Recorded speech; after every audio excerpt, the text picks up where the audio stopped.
going to go this way. Seattle is a city of discrete, interesting neighborhoods, and there's a lot of history going back to the ice ages that created the hills that make it possible for us to have these discrete neighborhoods and also make it necessary to have stairways to navigate them. This is one of the stairway walks from our book, and that red line indicates where the route is. It's Fauntleroy and Morgan Junction, and I forget which chapter that is, but in a similar way, stairways are linkages to walking routes where you can explore neighborhoods and you'll see things that you wouldn't otherwise see. Sometimes we lead stairway walks, and the most gratifying thing that can happen is when somebody comes up to us, and this has happened many times actually, and they say, I live in the neighborhood and I've never seen this or that feature. So that's what gets us excited about stairway walks. There are 25 of them in 20 neighborhoods, 25 routes in our book, covering about 20 neighborhoods in Seattle, north and south, and even out to Bellevue, and as far south as Burien. What are stairways good for? Well, first of all, their original function was for making connections. And probably, if you're interested in the history of Seattle, you're familiar with what happened after logging ended just around the turn of last century, maybe a little bit before that, when the land was fully exploited as far as harvesting the trees. And so the landowners needed to find, they wanted to find a way to monetize their land. They couldn't sell timber anymore because it was all gone. And so developers came in and started thinking about what to do to accommodate the burgeoning population of Seattle. The Klondike Gold Rush was happening. There was a lot of population pressure. And so the first step that a developer would take in creating a new housing development would be to bring in a horse-drawn trolley or, very quickly, electric streetcars. So there was an electric streetcar that, for example, ran down to, in the Madrona neighborhood, down to the water and turned around there. And that streetcar was built for the express purpose of drawing in development. And the stairways played a role in that development as a final connection from one street to the next, or from a home to the trolley or streetcar stop. So stairways made connections back then, and I would contend they still do.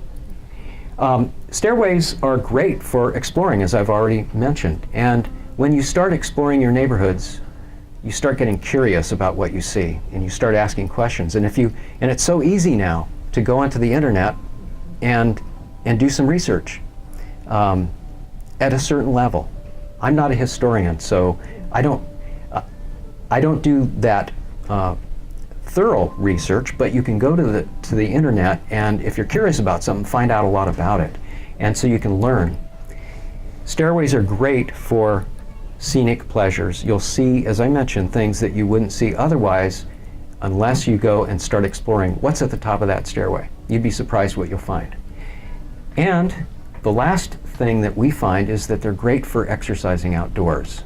And we're going to talk about that now. The Seattle Times claims that walking boosts creativity. I don't know where they got that. I don't know how well founded that claim is. But if walking boosts creativity, then certainly stairway walking would do so as well. So here's a question. Let's say you or somebody weighs about 145 pounds and they're going to walk at about 2 miles an hour on a level surface. How many calories do you think they would expend in 20 minutes? Well, the answer's there, 55. But what if that same person were to walk up a stairway or an incline? How many calories do you think they would expend under those circumstances? Any guesses? Or about 100, 110. 100 or 110, so something like twice. Any other guesses? 3 times. Yeah, 3 times. So Really? 175 calories. So just by doing it up the incline or up the stairs, you're burning more calories. So obviously, stairway climbing is great exercise. And by the way, what stairway is this? Is that Thistle? Thistle is one guess. This is a trick question. It's Stairway in San Clemente, California. That's not fair. This is just a factoid to bring some background and context to the health benefits of exercise. We once did a talk at Seattle Cancer Care, and they are very well aware of this. And in fact, when a patient undergoes treatment for breast cancer or colorectal cancers, it's been established that exercise is associated with better outcomes after therapy, 30% greater survival. Here's a picture of somebody taking advantage of the stairs for exercise. This is Richmond Beach Saltwater Park up in Shoreline. And that city has a great program. It's called the Million Stair Challenge. And so they get their citizens to sign up for this and start walking the stairways and logging how many flights they do up and down. And then the city has bragging rights because they set last year it was a goal of 3 million. They call it 1 million. It's actually 3 million steps walked by their citizens, and they achieved that. And now they're talking about competing with some other communities for doing this. And this stairway, for the purpose, it says 188 stairs to the top of this particular stairway. So that enables people, once they go up and down so many times, they just multiply by 188, and that's easy. Or is it? Well, can you back up once? I just wanted to, okay, keep going. So how do you keep count of your flights if you're doing this? And you can see that says open, that says closed, and there's a switch there. So this particular one says closed. That means that this counter is in use. And over on the other side, over here, are some discs that you can slide across. And so as you complete an up and down flight, you just slide that washer over, and then you just multiply it by the number of steps in the flight. And then you, in this case, you go online and log your flights in. Pretty cool, I think. There's another kind of lap counter. This is in West Seattle. This is the 53rd Avenue Stairway. It's a beautiful stairway. It goes down to Alki Beach at 53rd Avenue. And at the top, you'll see something like this. And you know, we weren't that familiar with this, what that was, but it soon became evident that that's another form of counting flights for somebody who really wants to keep track. We've seen sticks and pine cones in certain environments just put aside to keep track. Here's a question. Where is this stairway? Somebody's exercising on it. Any guesses? It's not in West Seattle. And it's one of the longer stairways in town. Queen Anne?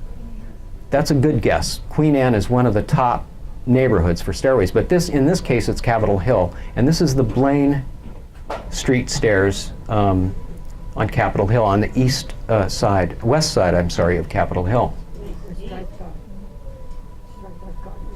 Oh, yeah, Cathy pointed out, if you've never been to the Blaine Street stairs, please do so. There's a wonderful garden here. It's called Strysguth Garden, and it was created by Dan and Ann Strysguth, who live across the stairway on this side. They bought an acre and went ahead and cleared it and started planting it. And it's a beautiful garden with paths, and it's great all year round. There's always something going on in Strysguth Gardens. This is a picture of exercising on the stairs up in northern Seattle in Cedar Park. That is a steep and fairly lengthy stairway, and it's, you know, good for going up and down. This is not quite as hardcore, I guess. Where do you think this is? This is West Seattle. And I heard that, Like this all yeah, we hear Thistle Stairs here. And that's what it is. They're coming up Thistle Stairs. And I think we can keep going. So we've talked about stairways being good for exercise, but that's not all. They make connections, they're good for exploration and learning, and they're great for exploring neighborhoods and seeing things you wouldn't see otherwise. And we're going to see some examples of that now. Here's a question. Where is this? West Seattle again. And there's the grain elevator there. Wait a minute. There's the grain elevator. That's a ferry. Yeah. So you're looking across Elliott Bay. This, yeah?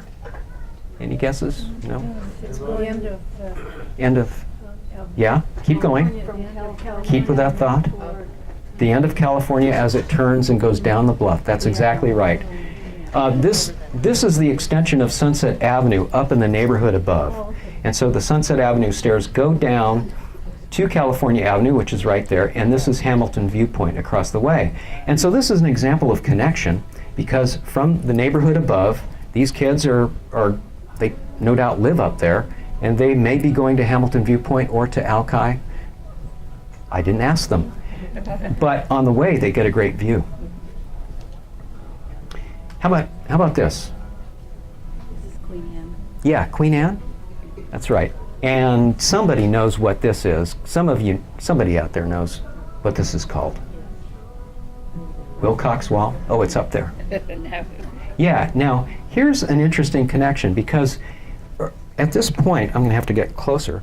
At this point, Garfield Street, which runs smack dab into the wall there, the elevation was so steep that they had to separate 8th Avenue, which runs like that, into 2 levels and connect them by stairs.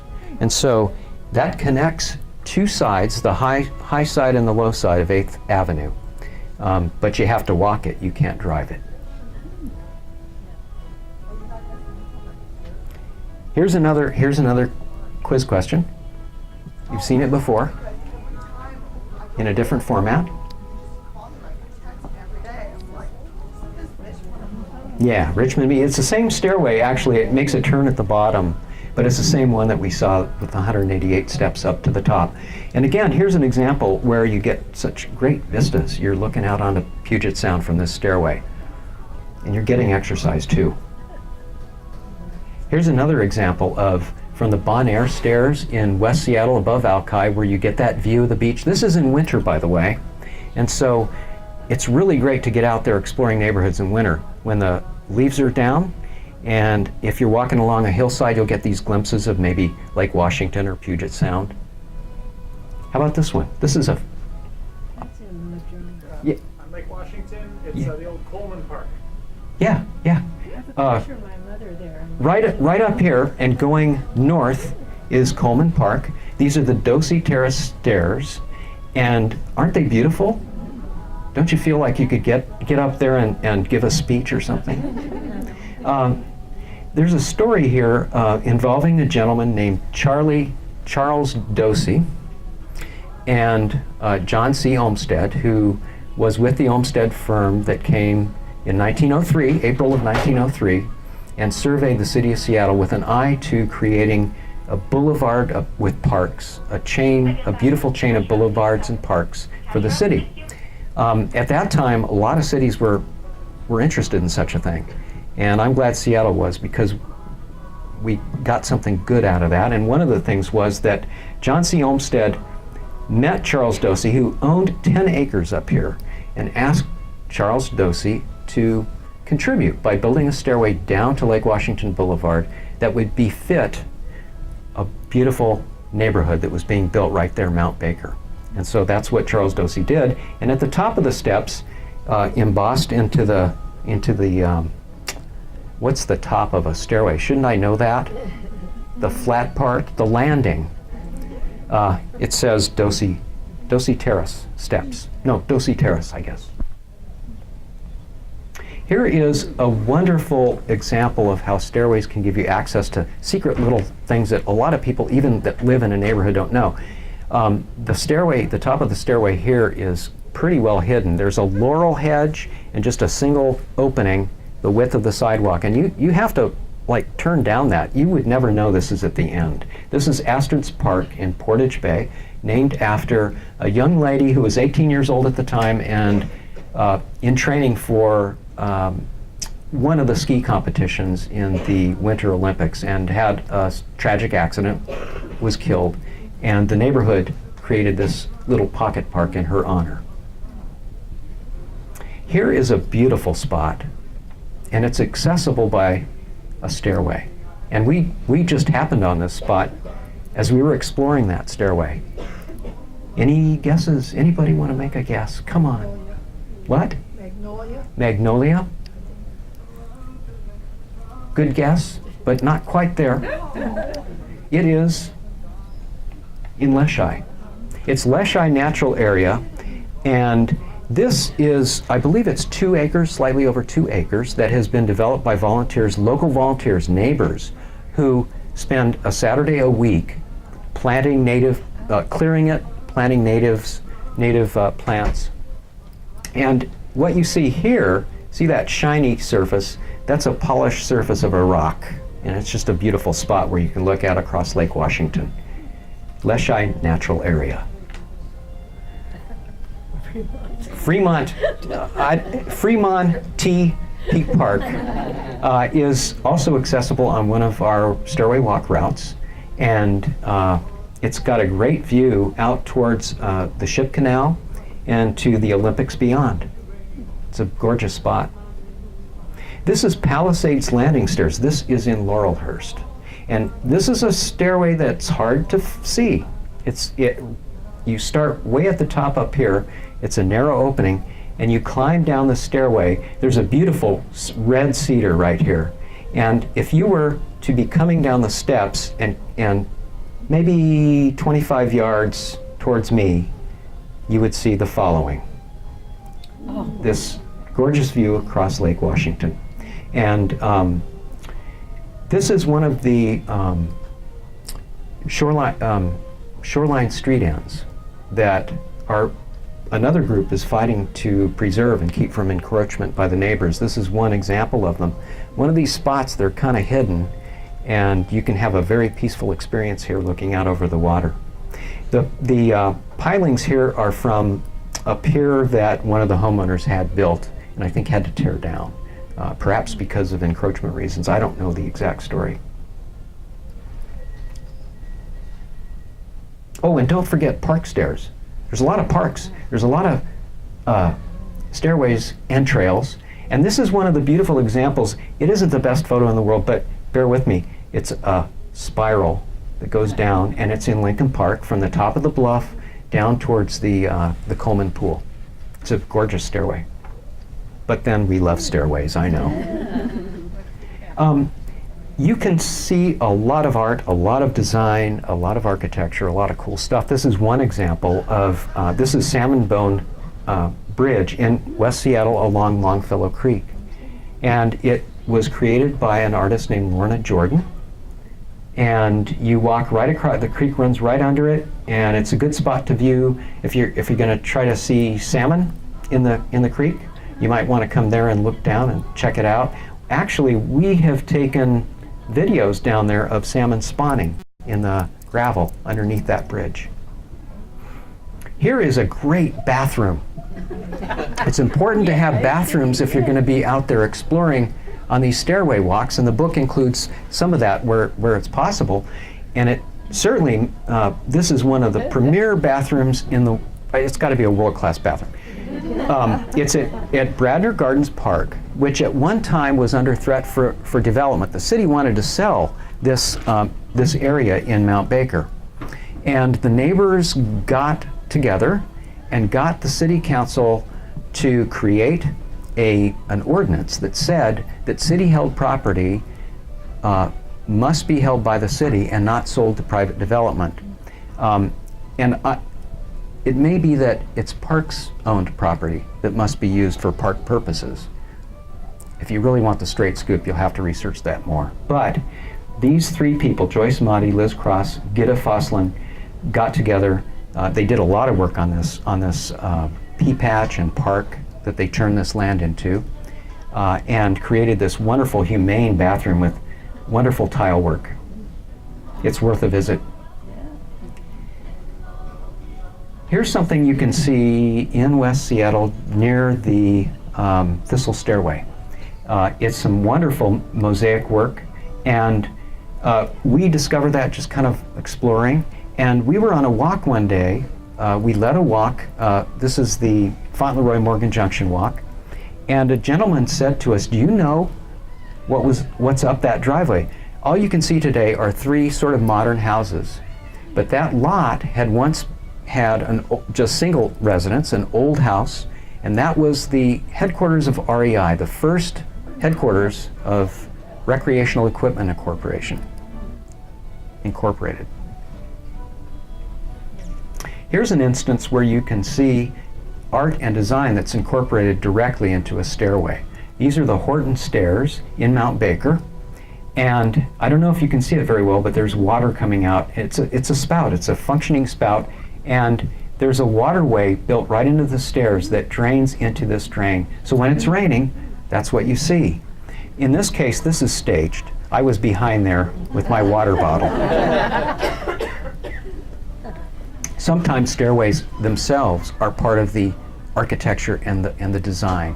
And this is a wonderful example in Olympic Sculpture Park, where this is a broad, beautiful stairway that is incorporated directly into this great profile. Another example of public design and art are these light fixtures that are present on the Pike Place Hill Climb in Pike Place Market.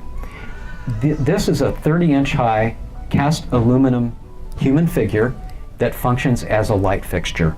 There are 9 of these, and they are at all angles. Some of them jut straight out from the wall, some of them down from the ceiling with their head down. This one is sideways, right above the heads of these people walking up the stairway.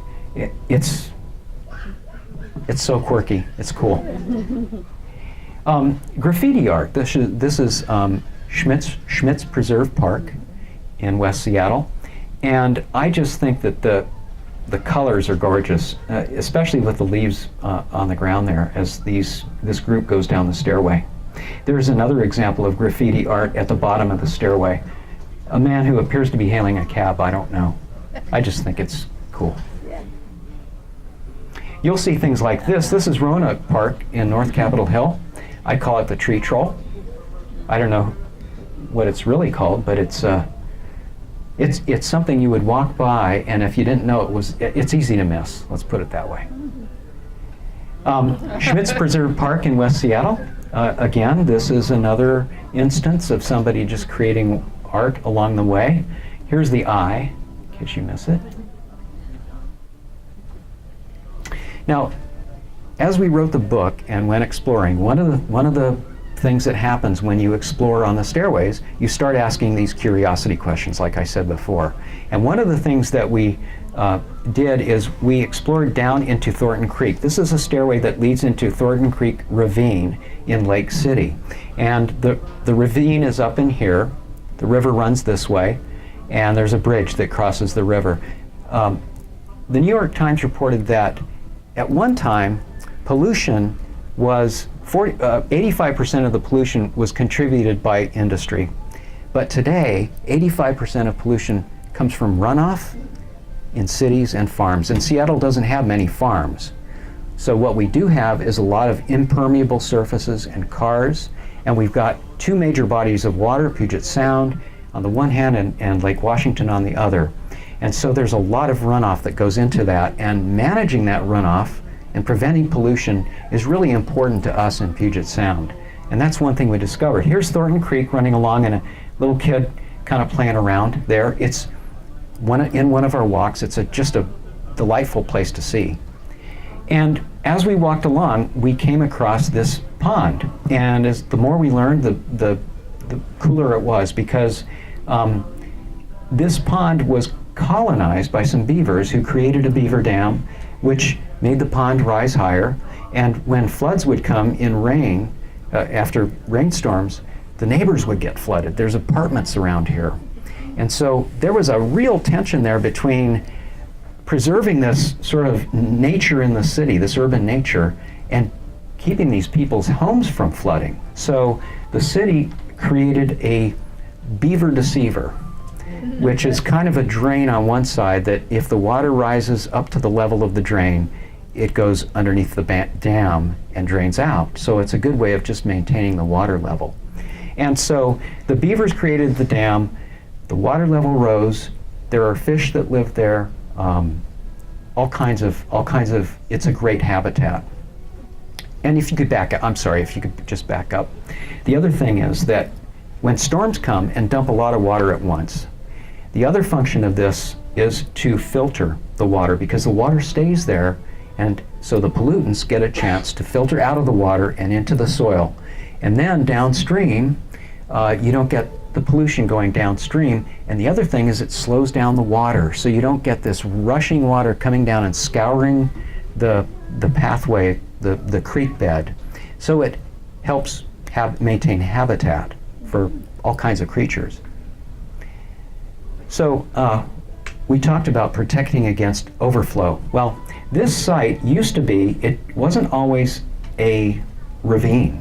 It was at one time overflow parking for Northgate Mall. And developers wanted to develop on either side, and as part of the deal, they agreed to create another way of, Thornton Creek runs through here, they agreed to create a swale which would hold the water, so when storms came, the water would hang out here for a while and it would filter. So it was a way to handle overflow in a whole different way. Not cars, but water this time. And since this picture was taken, it's really grown in with natives, and it's a beautiful spot. It's on one of our walks, and you can see it there. Another instance of managing water and pollution is this. Greenbridge at White Center is a development, a housing development. It was built with a mind to sustainability, and what they did there was they included a very innovative stormwater management system, and they have swales as well. Swales are ways of capturing water and holding it for a while, letting it filter, preventing it from scouring downstream. They also made sure to decrease the area of impervious surface by 20% so that water can percolate down instead of just running off. Here's an example of that that's built right into a stairway at Greenbridge. And you can see here, these are two hands that are clasped, sort of like this. And up above, like the Horton stairway, the water comes down here and runs through those hands and down. This is a permeable surface, and this is all part of the green drain system that they have in Greenbridge to manage water more thoughtfully. This is another example in White Center. It's the White Center Greenway Regional Stormwater Pond. And again, it's that same idea of holding water and letting it filter. Another thing we learned is, as we walked on the stairways, we started seeing a pattern on a lot of stairways. Can you see that that looks like a railroad rail? So these uprights that support the handrails are all like railroad rails, right? This is the Thistle Stairway, by the way, looking down. And it just so happens that, as I mentioned, we in Seattle had at one time, up until about 1941, a very extensive electric streetcar network. This is a picture of that network in West Seattle. This is California Avenue. This is 1933 and shows a streetcar line that ran down Fauntleroy, California, and then Fauntleroy. This is Lincoln Park right here, and just about here would be Thistle Avenue, just to orient you. But the whole city had lots of these electric streetcars until 1941. A couple of things happened. The streetcar company, there was a consolidation, single streetcar company, couldn't make money, was hemorrhaging money. People were driving more. We became more of a car culture in Seattle. And so the rail network was torn up, and it doesn't exist anymore or is covered up. And so that's how electric streetcars and stairways relate to each other. The railings were repurposed and recycled in many instances when stairways needed rehab. The rails were used as uprights, and then the concrete between the rails even was used. And you can see that here. Do you see that break? This is one tread, and what it is two stacked pieces of concrete from the middle of an electric streetcar line. So those are both elements used in building stairways in Seattle after 1941. So you can explore, you can connect, you can learn, you can see a lot of cool things, and you can exercise. That's why stairways matter today, and they're worth preserving. and enjoying. And I hope all of us will do that. Can you back up? I just wanted to point out, this is a stairway that leads down to Solstice Park in West Seattle. How many of you have been to Solstice Park? Good, good, good. I would say a third of you haven't. So the third of you who haven't, check it out. I don't know if I'm pronouncing this right, Astrolabe. It's a engineered way of predicting where the sun will set on the different equinoxes. So you line up, there's a berm with a ditch through it, and you line it up with a boulder on the far side looking west, and that will tell you, depending on which berm you're using, where the sun will set, winter, at the height of winter, or summer, or in between. It's a great spot. Sometimes stairways need preservation, rehab. That doesn't happen automatically. The city needs to allocate funding for it. Neighborhoods need to come together in some cases and clean them up. This is the Southwest Douglas Place stairs. This is one of those stairways that is made of recycled electric streetcar material. There's the railing, the upright. The handrail has rotted and fallen to the ground. These are stacked concrete slabs. There's some overgrowth. At times when we've been there, it's been much worse than that. But sometimes that gets fixed. And here's an instance where the city has been able to come in and repair that railing and clean it up a bit. And we were heartened to see that a couple months ago. That had been one of our poster children for stairways that needed updating. So stairways need rehab and repair, and there are still places in the city where there are missing connections that maybe a stairway would address, or at least a pathway. And this is an example of that. I showed earlier the Sunset Stairway from the Northern Admiral neighborhood down to Hamilton Viewpoint here. And this is Marshall Reserve, which is city-owned, it's parkland, and this is Alki. So there is an existing stairway from the neighborhood as far as California Avenue. Then if you want to get down to, let's say, the water taxi, or down to Alki itself, you've got to walk all the way down California Avenue. That's a very narrow sidewalk. Sometimes there are bikes that don't want to use the narrow road that are on the sidewalk as well that you got to share it with. It's not terribly safe and convenient for people who want to get from this neighborhood down to Alki or to the water taxi. So what if the city, oh yes, here's another slide that gives you another view. I just wanted to point out that there is a use path. Can you back up? There is a use path down here. Does everybody know what that means, use path? It just means that people have created a trail by walking there. And this is a very steep hill, by the way, and we can look at the next slide that'll show some of that. This is looking down the slope. This is the water of Elliott Bay. This is looking along the path here, and that you don't really get a sense for how steep that is. If it's wet and muddy, most of us wouldn't want to walk on it. This is looking up the use path, up the hillside in wintertime when the leaves are off the trees. But what if that use path could be created into something open, well lit, inviting, and more useful to more people?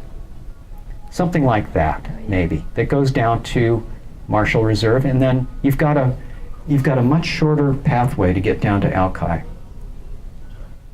So that's an instance of a missing connection that we haven't made yet. Maybe we should. Back in 2011, there were $1.1 million allocated to stairway maintenance and rehab. 40% of that money came from Bridging the Gap funds, the levy. That I think it was a 9-year levy, if I'm not mistaken. It didn't include any funds for new construction, and that amount of funding has left many stairways in dire need of refurbishing and maintenance. So it's not enough. And I also want to mention, this is an example where this is Rainier Avenue, And there is a sidewalk that nominally runs along the base along Rainier here. There's this wonderful stairway that was built to the sidewalk, but now the sidewalk's closed because there's been slippage of the land above it. And so here's a wonderful stairway that goes up to the neighborhood above, and it's useless for any kind of pedestrian use. So what do we do? What can we do? Well, there's something called the Transportation Levy to Move Seattle that's coming up. And you have on your chairs, I hope most of you got the piece of paper. Can I borrow it from you? If you don't have, if you're in the back and don't have this, come up and you want to take action, please do come up. And there's a few more left. Thank you. So what it basically says is that stairways are valuable, and with this transportation levy, we need to make our voices heard, and I hope all of you will do this. This is the website, the city website, moveseattlesurvey.com. www.moveseattlesurvey.com. You can go on there and take a 5-minute survey, and there's a place where it asks, is there anything else you think the city should do to improve transportation? And you can type in, allocate money for to make stairways safe, usable, and attractive. And if you do that, and if enough of us do that, maybe we can get something into the transportation levy, which today doesn't say anything about maintaining our pedestrian stairway network. Where in West Seattle can you do some West Seattle loops? You know, to make the most, that tie some stairways together and some exploration. And so the answer, if you can go to the next slide, there are 4 stairway walks in the book that, you knew that, didn't you? that take place in West Seattle, and 3 of them are here. This one is Alki from Above, and it goes through, this is Schmitz Park. It starts around up here and goes through Schmitz Park and then down to Alki and back around. It's cool. You got to do it. The next slide shows. Show up on April 19th. Are we doing Alki from Above? Yeah. We're doing it from the below. Yeah. We're doing Alki from below. Okay. That's right. That's right. So we'll be doing this route. That's right. On the 19th. There's Fauntleroy and Morgan Junction, which takes on the Thistle Stairs, but you're going down the Thistles. Well, you could do the route backwards and go up the stairs if you want. But it goes along and into Lincoln Park, and there's a hidden stairway up here, and then you go back along California. And then there's Longfellow Creek and Pigeon Point, which takes you along a portion of the Longfellow Creek and through the Salmon Bone Bridge, which is about right there that I showed earlier. You go up the Genesee Steps, which are major stairway in West Seattle. You go down the Charleston Steps on the east side of Pigeon Point. You know, Pigeon Point, this is a ridge right here, right? And here's the West Seattle Bridge.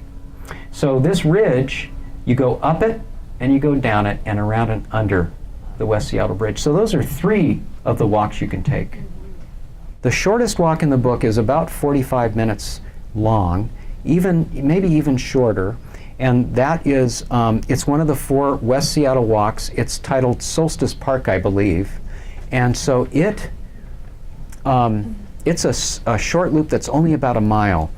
That's the shortest walk in the book, and I would recommend that as a starting point. There are places you can bail out of that walk if you look at the map, where you can just stop and kind of walk down the street and back to let's say you're parked on California Avenue if you drove there. So I would recommend that particular walk as a short starter walk. The book has walks that go up to 4.7 miles. You know, one thing we did learn was West Seattle has a large number of stairs. I mean, it's a great stairway neighborhood. And, you know, Queen Anne gets all the accolades, but West Seattle is no chump. How are your knees holding out? How are our knees holding out? Still going. You know, there's a shelf life for joints, but they're still holding up. Well, thank you very much. Thank you. Thank you again.